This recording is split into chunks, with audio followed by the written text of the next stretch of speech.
Hey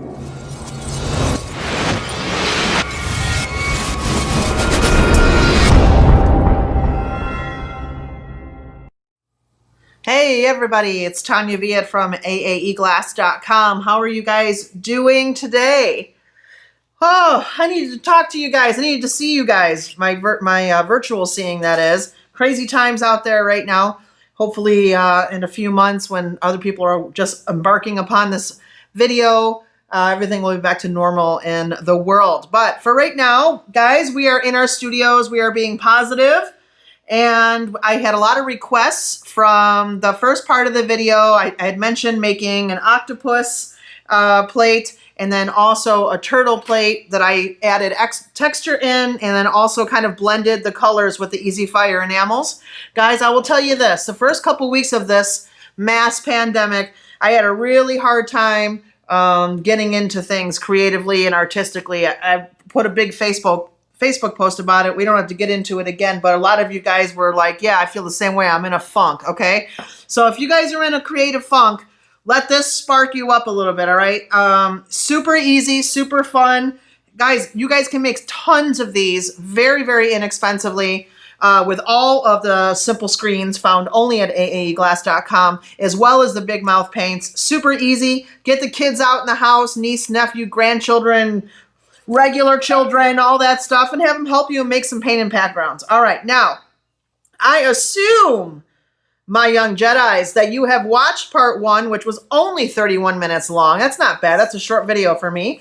These are both free. I'm assuming that you have watched part 1. If you haven't watched part 1, you want to go back because I'm not going to redo all of that from part 1. That's why we have a part 2, right, guys? So go back to part 1. It is under our website, under Big Mouth Simple Screen Trays Part 1. And then this will be Part 2 with the same title. Or just go to the newsletter and click on the links of Part 1 because, of course, we put those in there. Now, this will also be on Facebook. Guys, you want to make sure that you are signed up for our newsletter because the firing schedule, which is very, very specific, is in the newsletters. It's part of the advantage of being part of our newsletter list. Also, if you're a System 96 user, you can easily do this technique on System 96, and the firing schedule is going to be the same because we're going up pretty high to get these paints to be glossy. Blah, blah, blah. All right, here we go. And then at the end of this video, I'm going to show you, I did a bunch of trays, and I'm going to talk about the colors that I use. I won't show all of them to you, but they're just so easy and fun, guys, and they're just super professional looking, and you can use them for a million things in the house. So this is a 5x5, so of course you can fit these into most kilns, which is good. If you have one of those little guys, you know, you can make little things, okay?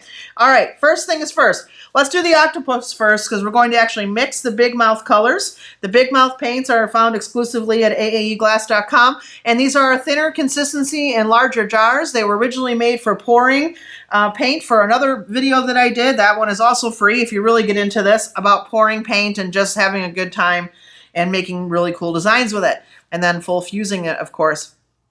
So also the advantage of these, like I said, is they're thin and they're really, really easy to sponge with. And the thing is, guys, you want to have a very smooth surface in order to screen print. If you've got bumpiness and all that going on, or your paint's too thick and it's cracking, it'll actually fuse a little bump in the plate, which is not good for screen printing over because it's like hitting a speed bump with your squeegee. So that's that. All right, let's start with the octopus, and because I had tons of people asking me, how did you get that texture? What is that design? Let's take a close-up picture of it right here, and you'll see that there's a paint color that I actually mixed. It's using Celadon and black. I love it. That's the thing that's awesome about Big Mouth paints is you can actually mix the colors, and they will come out how you mix them. They are not reactive, so you don't have to worry about that, and they are compatible with System 96 and Bullseye and Wismach and all that good stuff. But they just need to be fused to a higher temperature of 1490 so the colors can mature. That was just years ago I put that schedule out for people to show you how to get paints that look like this. You'll also see some texture in here, and that is using rubber stamps, which is what I'm about to show you. And then you will also see some kind of depth, kind of bubbles, spots. Obviously, that is transparent frit. Super easy, guys. Ready? Let's just get going to it. So I assume that you have watched part 1 because I'm not going to go over how to prime your glass for painting, which is 100% essential or it won't work. And I'm not going to go over mixing the enamels because I did that already in part 1 and we don't want to have to see that all over again. All right, so let's go. Here we go. All right, we're going to start with the Octopus screen. And painter's tape is just fine. I'm into the blue painter's tape now with the screens. That seems to work quite well. And so I have a 6x6 here that is already pre-primed, okay? And for priming, I'm using white. I'm using sand. Peach will work. We're actually using peach on the next tray, which is the turtle tray. So guys, you guys can easily use just very, very light colors. Have a lot of white and always have black of the big mouth paints. Reason being is because we're going to use those. White actually lightens up colors and black darkens colors. So I always have a lot of white and black to kind of, you know, custom mix my colors. So here we go. We're working on bullseye and then we have the glass primed and it is dry. You can learn how to do that. You do not have to fire it to dry it. You can go back to part 1 and check out how to do that. So now I'm going to add my colors. So what I'm going to do, guys, is have a little paint palette right here. And I've got my trusty sponges, as I'm sure that you do. These are also found at aaeglass.com. And I'm going to be using Celadon. I love this color, Celadon. One of my faves. And I'm going to make this kind of greenish gray color. Okay? See how nicely that pours? Just nice and thin. And I'm going to mix in a little bit of black. I can't wait to show you how this came out. Obviously, I pre-made this for printing. And guys, let me tell you, it came out awesome. I'm really excited to show you. I actually like it better than the original one I just showed you. A lot better. I added a little bit more black.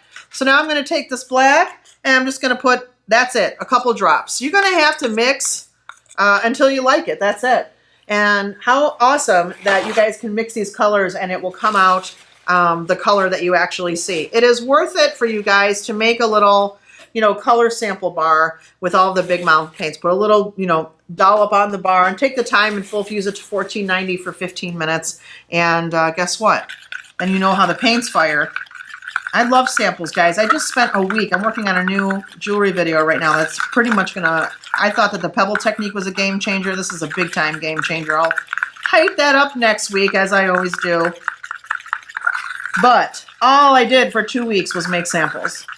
2 weeks straight, all day, every day. The past 2 weeks, that's all I've been doing, making little color samples. Okay, look at that nice gray-green color. Love it. This is a super popular color at Pottery Barn too, guys, which is my favorite furniture store on the planet. They used to have a huge one in Chicago. I'm in Florida now. In Chicago, they would have a 3-level Crate and Barrel and Pottery Barn. I would just go there when I was in my early 20s, and that was fun for me. I couldn't buy anything at that time, but anyways, so we got this gray-green color. I love it. Let's go with it. All right, so I'm going to be dipping, putting this off to the side. I'm going to really, really zoom in here when we start screen printing. For right now, I think this is good. I'm going to use the big ponce and then probably the medium ponce a little bit. These come in a set of 4, super cheap, guys, and they wash right out and they're awesome. Okay, so let me just position this okay. I'm going to dip back and forth. All right, now what we're going to do is add texture, but first we got to have a little bit of a color background. So I just dip in and I'm just going over the primed paint, how I like it. I always like to be darker around my edges, whatever color I mix. It's just in my my preference, you know, as an artist. So that's up to you if you want to do that. Look at that nice gray-green color. It's almost, it's like that suede, gray-green suede. I remember, do you guys remember that place? What was that called? Wilson's Leather. That was huge. I'm actually from upstate New York. And they had this gray-green with a fringe hanging from the shoulders in the 80s. Oh my God, that was the best. They had this gray-green fringe jacket that I was obsessed with and begged my mother for back in the 80s. And I thought I was the coolest hotsy-totsy ever. You guys remember those suede jackets with the fringe? And they were real popular after Can't Buy Me Love, the movie with Patrick Dempsey. Do you guys remember that? Oh my God, it was the best. I'm an 80s movie fanatic. Okay, so now what I've done here is I'm adding a little bit more black into my palette. So I start lighter, and then I keep on darkening that gray-green, so I'm in the same analog color group here, but I'm making it a little darker. And I'm gonna kind of variegate that in there. So I use my medium Ponce, and I've got my darker gray green, and I'm going to kind of come around the edge and just kind of do what I like. So let's go ahead and do that before we add our texture. Texture, okay. All right. Now I can still see I've got, I believe I don't even remember, guys, I made these the other day. Peach, maybe? Peach underneath as a primer. The primer is just so it takes the paint, right? And I like to kind of just, see how I just drop my Ponce to kind of blend in? I think that's okay. I'm going to go with that. That's it. Now, remember, guys, I taught you how to paint with this. If you keep on putting wet paint on top of wet paint, what's going to happen? It's going to pull up the paint underneath, and you got to start over in that area, which stinks because you got to start getting out the blow dryer. So I can feel it getting sticky already. So see, it's already pulling up right here. So I'm going to stop, and then you go, oh, I'll add more paint. And that works for like a second, and then it keeps pulling up. So I'm good with that. So what do? We don't fire this. We just blow dry this with a blow dryer. So let me go ahead and blow dryer, and I'll be right back. All right, guys, I am back.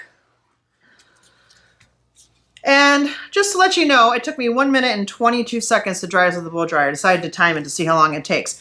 Or you can let it air dry, which would take about 8 hours. That seems ridiculous to me, but do not use a heat gun, guys. You will crack your glass from thermal shock. So this is now it has been blow dried. And just so you know, this paint will turn a chalky look when it's dry, and it looks dull, but the firing schedule I'm giving you, it will come out vibrant. So now what I'm going to do is take the big or the medium Ponce, big or medium, and I decided I want to add some texture in here, okay? What I use are rubber texture mats. You guys can find these at you know, a lot of polymer clay places. I don't like the ones with the backing. I like them unmounted so I can kind of smush them in, and they're flexible. And this one is a wood grain one that I've used.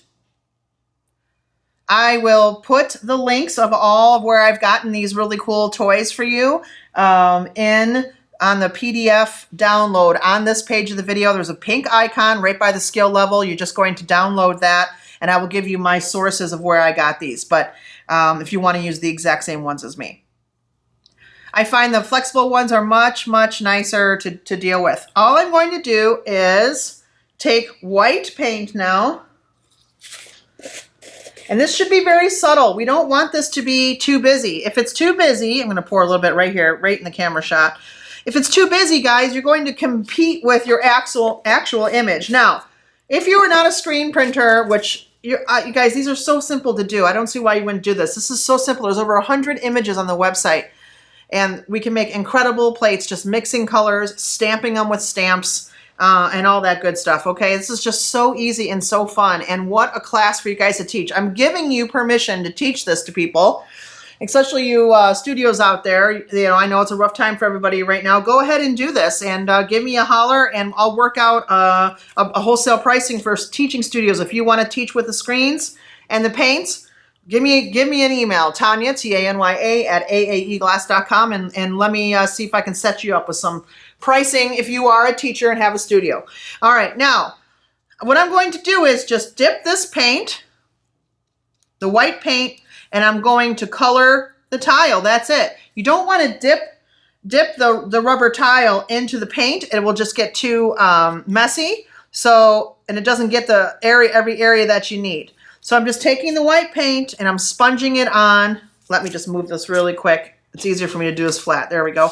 And I'm sponging it on. Now you could put different colors on here, but I don't want this to be too busy, as I was saying, and I stopped. This is a very detailed and intricate pattern. So if this is competing, your background is competing with that, it's just going to be a mess, okay? And that's not what we want. So I'm going to go with just a little bit more white paint. I just need a little bit more. And you want a rubber texture tile that has some nice grooves in it. You know, so we have the design actually extruding from the rubber. You don't want to have, you know, like shallow grooves of a design. You want a deeply cut and etched rubber design. That's perfect, okay? And all I'm going to do is stamp it right on here. Okay, now guys, I'll tell you this. If this is not dry, you're going to be in big, big trouble if this is not dry when you do this. What's going to happen is you're going to stamp this, and if this is like kind of tacky and sticky, you're just going to pull up this paint and you're going to cause a bald spot, and it absolutely will show. As a matter of fact, I'll show you my sample. I was not patient and I did not blow dry it. How long did it take, guys? 1 minute and 50 seconds, or what did I say? Whatever I said, 1 minute, 20 seconds. You guys can do that. You don't want to go back and do this work over again. All right, and that can just come down. And then I get to press, all right, and then I pull up. Okay, let's kind of zoom in. It's going to be hard to see, of course, on camera. Let me zoom, zoom, zoom, zoom, zoom in. I'm going to go real close for this. As you know, again, guys, these are the free videos, so we don't do the professional, we don't have the videographers here and everything, so it's just me all by my lonesome right now in the studio. So, all right, and that's why you're only getting one angle shot. So you can see right here, it worked out just fine. So let me go ahead and continue. I'm going to stamp again. And this is using the wood grain one and this nice gray-green background. Okay. I'm really zoomed up close. You can't see my white paint on the side, but know that it is there. And all I'm going to do is stamp this up again with the white. Okay. And then I'm going to come down and just let it kind of crisscross over to the last place I went.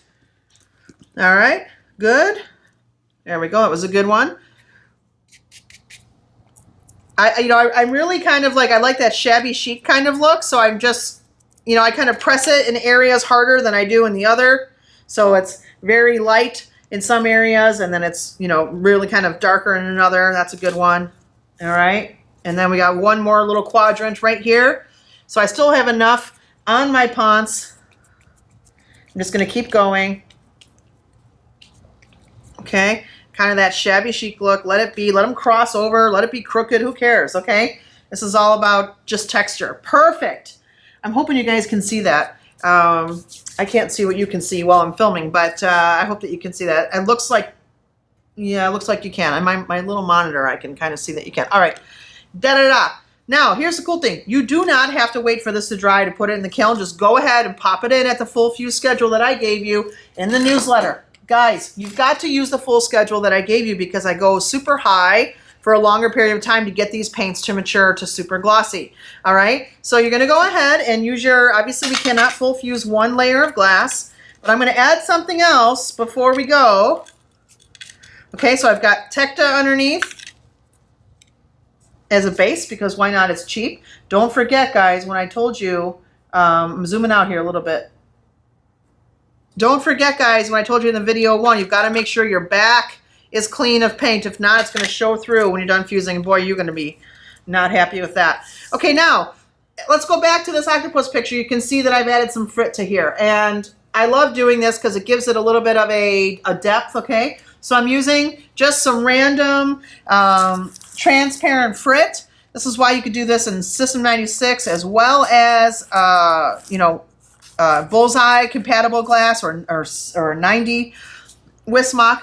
So guys, I've got a little bit of a frit mix here. I'll tell you what I have. I have clear and I have spruce tint and I have neo lavender in medium and coarse grains to add some texture. Now, I did not put this on the supply list because I got to be totally frank with you. There's about thousands of people watch these free videos that I put out. Thousands. You can see on YouTube, there's 30, 40,000 views on there. If I say to you, I use Neo Lavender Frit in a supply list, I can guarantee that we do not have thousands of Neo Lavender Frit in stock. And you do not have to use the exact same colors. It's such a minuscule amount. What I do want to say is whatever grain you use the medium or the coarse, whatever glass manufacturer you use. This is what's cool about this technique. It can be done in any glass that you use. Use transparent and use the medium and coarse grits. It'll look better, okay? And all I do, in whatever color complements, okay? So I wouldn't use red here. It just doesn't seem to go with this kind of suede, green-gray suede. I've got a little bit of neo lavender and green spruce tint is perfect with this. And then just clear. And I just kind of splash it on there, all right? I just splash it on there. Now, you're going to hold for about, I think it's 15, 16 minutes. What we need, though, is make sure that this frit melts in completely. So when we screen print over the image, we don't have a boop, boop, a bump. Not tack fuse, contour, you're completely fused in. All right, so now I take this guy and I full fuse it. and let's see what we come out with. Okay, here we go. Yes, guys, love it. Love it, love it, love it. This is actually better than my original sample that I showed you. I've got the white wood grain in here. You can see, let's get a close-up here of that frit. It gives you a sense of depth. A sense of depth. It's gorgeous, guys. Right here is a little bit of a bald spot. This is what I was talking about that I was going to leave in there because I was too hasty with my ponce, and I let it dry, and I tried to add more wet paint, and it wasn't dry underneath, and so it picked it up. Okay, so you know, it's not gonna be bad. I can cover it with the Octopus, but this is important that when you do that, you make sure that your paint is dry when you add another layer of paint on.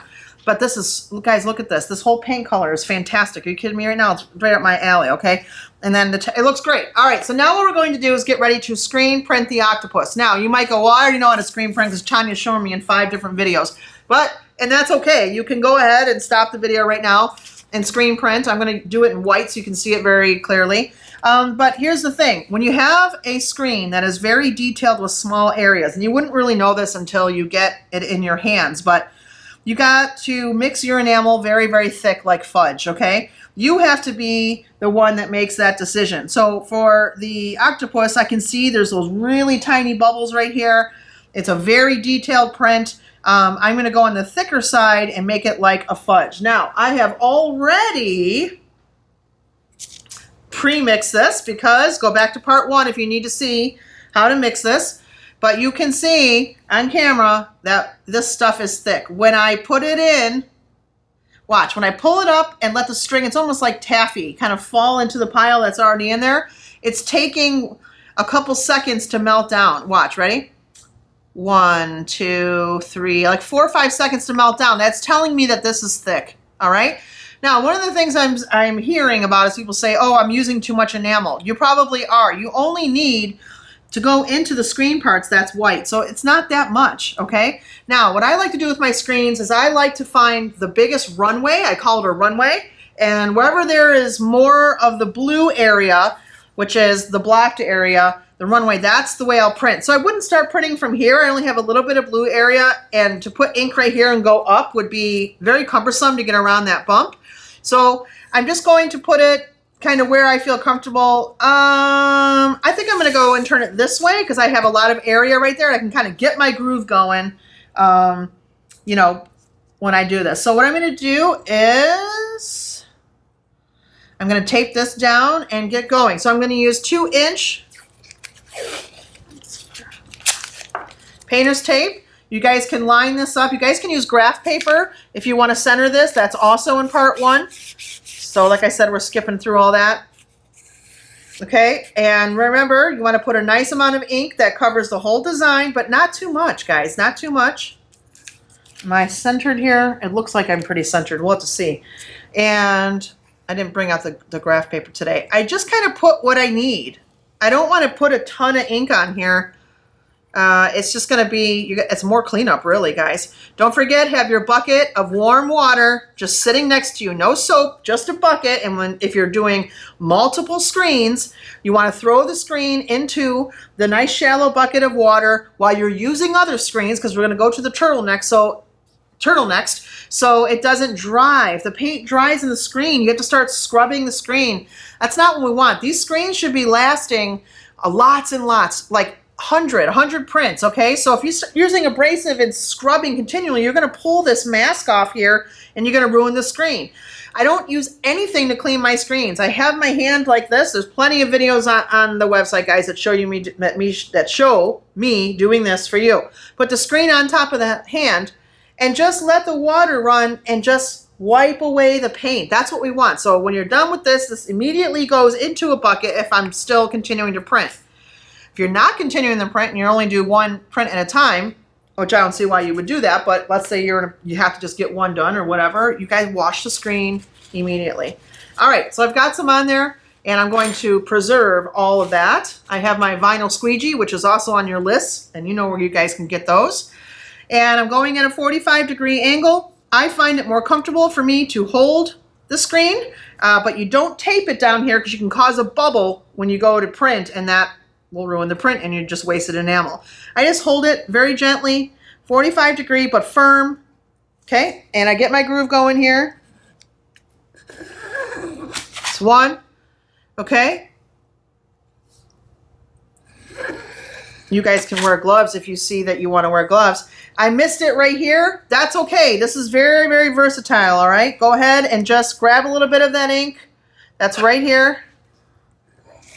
And pull it over. All right? Now, because the ink was so thick, I was able to, it won't bleed together underneath. Okay, everybody? If your ink is too thin, because these areas are so detailed and close to each other, the likelihood of them bleeding into each other is very, very high, okay? So you don't want to go up and down to check. It's just, that's it. Take a look. Did you miss anything? I missed a little portion right here. You're going to be excited. Don't keep on going over the print. Just get the portion that you missed. This is all in the first one. All right? And then there you go, guys. All right? A nice, nice print. I've got the frit showing right here. Look how crisp and perfect the tentacles are right here. That is from having a very thick ink. Also, get those rubber tip tools. I forgot to put them on your list. A lot of you guys have those. Very few times do these come out perfect. Use the rubber tip tools to kind of clean up a little bit if you have to. And that is the Octopus with texture. What do you remember? Here's the key points. Number one, mix your colors with the big mouth. Okay, make sure that you're dry between your layers. And mix your ink, your enamel easy fire paint, very thick if you're doing detailed screens such as this, very detailed screens. You can't go wrong with this, okay, guys, with mixing it too thick, all right? And then make sure when you use the My Firing Schedule, so all that frit melts down. If that was bumpy, I wouldn't get the print, right, guys? What a pain in the butt. Then you got to refuse it. We don't want to be like that, so just follow the high points. I'm going to throw this right away into my water bucket over here off camera, and then we're going to go into the turtle and show you how to just mix up the paint a little bit, okay? Okay, so here we are, guys, back again. We're going to print the turtle now.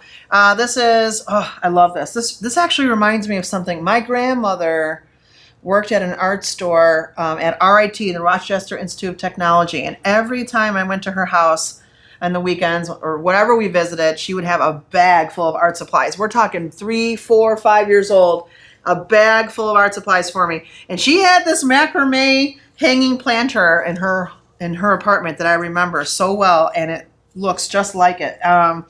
So I don't know, this brings a good memory for me. But anyways, so this is fantastic, this turtle print. Okay, let's take a look at it real quick. The finished version here that we're going for. I've got 2 browns in here. Shading, this goes light to dark, and I've got a little bit of green running through. So for this one, I know I'm going to get in trouble if I say the wrong names. I used mocha and what did I use? Dark brown. I'm using Easy Fire Enamel, mocha, dark brown, and grass green to print this.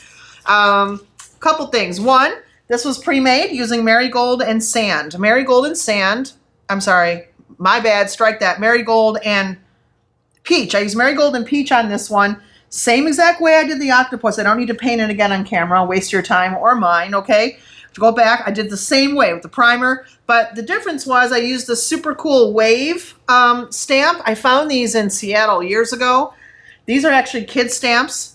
And I know I normally like the rubber ones, but these are like foam. They're super cool. And that's the one I used, and I used it in white. So it is marigold and peach for your base. And then the stamp I used was white, okay? And this is all big mouth paints we're talking about here, guys, all right? And that's the stamp I used. So you should have a blast finding some, when you guys are on the internet looking for stuff like this, you want to go unmounted texture rubber stamps. Polymer clay stores, go for those. They have the best ones.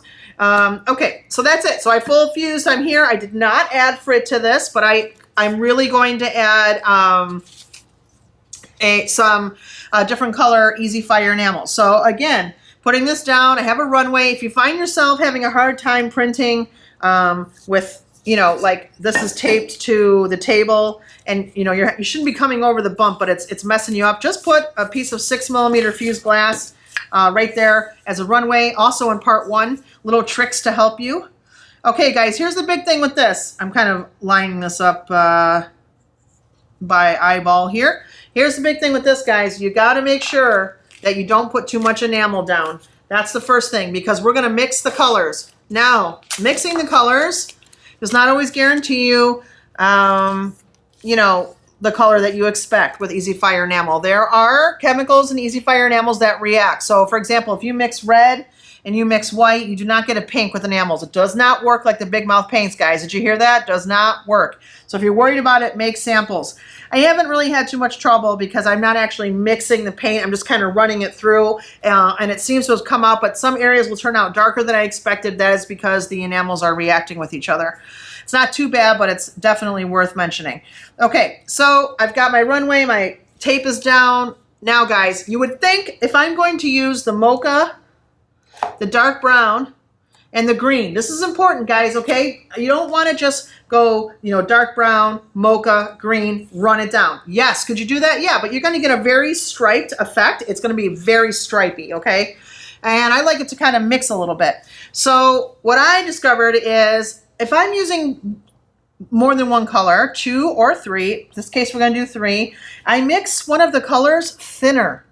Okay, this is a pretty detailed screen, so these are going to be pretty thick, all right? I mix one of the colors thinner. In other words, I just add a couple more drops of medium. So the way to do that is to mix all 3 to the same viscosity. Then choose one. It doesn't matter which one, guys. It's just one of them to help things kind of flow. Does not matter. I choose one and I put a couple more drops of medium. Now, these, I know I talk a lot during the videos and I have a lot to say, but because this is the reason why I have over 40 videos, guys. Okay, I really practice these things and experiment with these things to tell you what works, okay? So this is an important detail not to miss. That's why I'm going over it 3 times, okay? One of your inks should be a thinner viscosity so you can get a nice color blend. Now, what I do is I lay it down in a horizontal striped pattern, okay? So usually what happens is the first color that I lay down in a stripe, and I'm laying down the minimal amount, guys. Look, it's got to go all the way over here to the fins. A minimal amount. Why? Why am I laying down a minimal amount? Because I'm going to mix the colors. What am I going to do with that enamel? I can't scrape it up and put it back in the jar as a total blah mixed color. It's just going to come out brown. So heed my warning on this, okay? Don't do one. Have this ink on the squeegee and get another screen ready to go with that same thing using the ink on the squeegee. You see what I'm saying? Whether it's a tree, a turtle, who cares? Use it. You don't want to be scraping all this and throwing that enamel away. That's crazy, all right? So I have a couple tiles together. When you're screening with and blending colors, you should always be ready to do a few, and you want to use the ink till it runs out. Another turtle, perhaps. What other things can be brown and green? Anything that's to do with trees can be that. And just get the print so you don't waste the enamel, okay? So I've got that dark brown up here. I'm going to go ahead and do this mocha. And I'm going to lay it down in the striping. See how thick that is? Right below it. Right below it. Okay? All right? Paper towels, guys. Lots of paper towels. You can use it with a popsicle stick, or you can find a tool to your liking to manage and handle these enamels, mix them. Now I've got this grass green. This is, I do not dump. I don't want to dump. I want to have control. This is a lot thinner. Look at this, guys. That's a lot thinner. A lot thinner, okay? All I'm trying to do is just, see that? I'm just dripping a very small amount. So now I've got 3 colors. If you had 2, you'd have 2. One of those ones would be a little bit thinner, okay? Now, oh shoot, there we go. I just dumped it. Sorry. Okay, I've got my vinyl squeegee. I have my bucket ready over here to the left with just warm water. You don't even have to have soap in it. Just dump this in. I have another tile ready that I'm going to print right after this because I don't want to waste any of this enamel. All right, guys, so we've got dark brown, mocha, and then the grass green. Let's see where all this ends up, all right? 45-degree angle firm. Okay, and it's going to take 2 swipes as most of them do. And feel free to go whoop with your hand. Do a little curve if you want to. We don't want to have so stripey. This will be pretty good. And then let's see what we get. I ran off the side here like a ding-dong. Okay, and there we go. Now I've got multicolor print going on.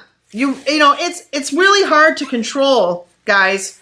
And you really can't. You really can't, okay? You just kind of take it as it comes there. So I've got the same thing. So this is a good way, though, to print several and be a line of, you know, plates for you. Guys, Please do this. I get excited and passionate about it because in my mind I'm thinking, man, if they could just do this in the studio, you know how many of these I can paint in an hour, guys? 15, and then boop, boop, boop, boop, screen print. I want you to make money doing what you love. If you don't want to make money, that's fine too, but you can certainly make a bunch of cool gifts. This will go right in my bathroom, right next to the sink, and have soap in it. Are you kidding me? This is 5 inches, okay? All right, boom, that's how you do it. Experiment. So remember, you don't want to go lifting down or lifting up. You can double print. I see I missed a little bit of the foot right there because I was just trying to teach you guys and not really paying attention. So if you have to go back down, you risk double printing and it'll become fuzzy. And if you do that again, so you don't want to do that. So check before you lift. Check before you lift. And I did not, okay? Now, I pull this aside, and then I have all of this on here, which really is hardly any. That means I did very well putting the amount of enamel. I mean, it is minuscule. I'd put this right back on another screen and add more green, add more brown, and keep the party going, okay? Now, guys, I gave you a schedule in the newsletter, and you can put this right on top, and I worked out a slump and a fire on the enamel at the exact same time. You can slump this into a square mold and fire on the enamel at the exact same time. What do you think of that, guys? Tell me that is not amazing. So that's in the newsletter. That's why you want to be a member of our newsletter, which I know you guys receive them every day. That's just our marketing. That's what we do. If you don't want to read them, don't read them. But the ones like this for the free videos with the firing schedules, you're going to want to read them, and you're going to want to keep them. Guys, thank you so much for everything that you've done to support AAE Glass, especially in this crazy time like this. I want everyone to stay safe, please, and stay home and work in your studios. And, you know, guys, just rock it out. Stockpile a bunch of stuff while we're going through this, but everybody's going through this together. And everyone, just love you so much for all the positive messages and, you know, your support of AAE Glass. So we are still shipping every day, and we do have free shipping right now indefinitely for only $100, including pieces of glass. Please check it out. Bye-bye, guys. Enjoy. Have a great time. Let's see them in the Facebook group. Bye-bye.